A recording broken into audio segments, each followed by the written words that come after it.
Hello বন্ধুরা, আশা করি তোমরা সবাই খুব ভালো আছো। আমিও তোমাদের ভালোবাসায় মোটামুটি ভালোই আছি। আজকে আমি বানাচ্ছি আলুর পাঁপড়। এটা বানানো খুব সোজা, কিন্তু খেতে দুর্দান্ত হয়।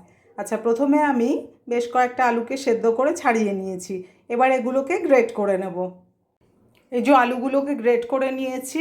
এবারে গোটা জিরে, শুকনো লঙ্কা ছোট ছোট করে কেটে নিয়েছি, আর স্বাদ অনুযায়ী নুন এটা এর মধ্যে দিয়ে ভালো করে মেখে নেব।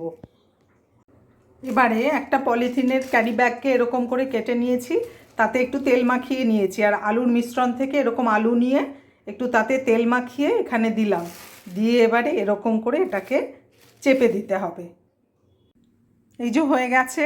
এগুলোকে এই যে এরকম প্লাস্টিকের ওপরে রেখেছি, কিছুক্ষণ ফ্যানের তলায় রেখে দেবো, তারপরে রোদে ভালো করে কড়কড়ে করে শুকিয়ে নেব।